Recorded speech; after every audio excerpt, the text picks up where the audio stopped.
রাজীব আর মিতা অনেক রাত করে কলকাতা থেকে ফিরছিল। মিতা জানালার পাশে মাথা ঠেকিয়ে প্রায় ঘুমিয়ে পড়েছিল। হঠাৎ রাজীব কড়া ব্রেক কষল। গাড়ির টায়ারের ঘর্ষণে এক বিকট শব্দ হলো। মিতা ধরফর করে উঠে বসে বলল, কি হলো রাজীব, ব্রেক কষলে কেন? রাজীবের চোখ তখন সামনের দিকে স্থির। গাড়ির হেডলাইটের আলোয় দেখা যাচ্ছে রাস্তার ঠিক মাঝখানে ধবধবে সাদা জামা পরা একটি ছোট মেয়ে দাঁড়িয়ে আছে। মেয়েটির বয়স বড়জোর 7 বা 8 হবে। রাজীব গাড়ি থেকে নেমে এল। চারিদিকে জনপ্রাণী নেই। এত রাতে এইটুকু মেয়ে এখানে একা কি করছে? রাজীব জিজ্ঞেস করল, কি হয়েছে মা, তুমি এখানে কেন? মেয়েটি শুধু আঙুল দিয়ে সামনের অন্ধকারের দিকে ইশারা করল। রাজীব আর মিতা ভাবল হয়তো কাছাকাছি কোথাও কোনো দুর্ঘটনা ঘটেছে। তারা মেয়েটিকে গাড়ির পেছনের সিটে তুলে নিল। মেয়েটি গাড়িতে ওঠার পর থেকেই খুব শান্ত। সে একটি কথাও বলছে না। মিতা তাকে আদর করে জিজ্ঞেস করল, তোমার নাম কি মা, বাড়ি কোথায়? কিন্তু কোনো উত্তর নেই। মিতা হাত বাড়িয়ে মেয়েটির হাত ধরতেই চমকে উঠল। বরফের মতো ঠান্ডা তার শরীর, যেন কোনো জ্যান্ত মানুষের দেহ নয়।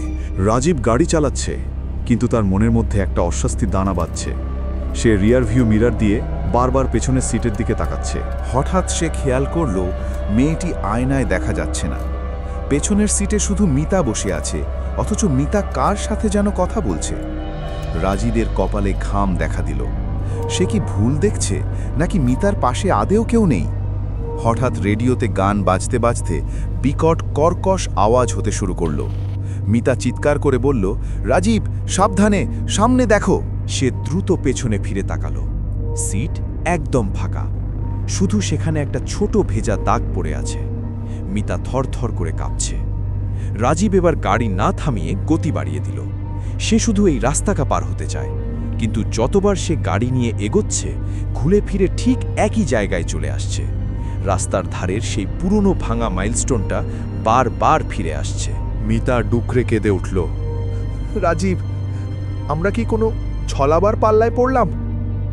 ঠিক তখনই গাড়ির উইন্ডস্ক্রিনে একটা ছোট হাতের ছাপ পড়ল, তারপর আর একটা। বাইরে কেউ নেই, অথচ কাঁচের ওপর মনে হচ্ছে কেউ ভেজা হাত দিয়ে ভেতর থেকে নয়, বাইরে থেকে চাপ দিচ্ছে। হঠাৎ একটা তীব্র আওয়াজে রাজীবের সম্বিত ফিরল। সে দেখল সে রাস্তার ধারে গাড়ি থামিয়ে স্টিয়ারিংয়ে মাথা রেখে পড়ে আছে। সকালের প্রথম আলো ফুটছে। মিতা পাশে ঘুমোচ্ছে। রাজীব ভাবল, যাক, সবটাই হয়তো স্বপ্ন ছিল।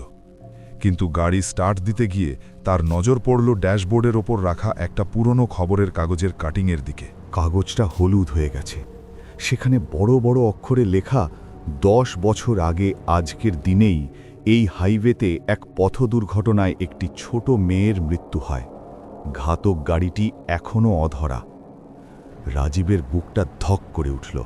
সে কাঁপা কাঁপা হাতে কাগজটা সরাতেই দেখল তার নিচে একটা ছোট রূপোর নূপুর পড়ে আছে, ঠিক যেমন নূপুর সে কাল রাতে ওই মেয়েটির পায়ে দেখেছিল।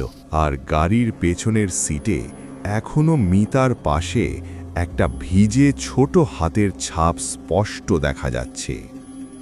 রাজীব বুঝল সেই মেয়েটি চড়ে যায়নি, সে হয়তো এখনো তাদের সাথেই আছে।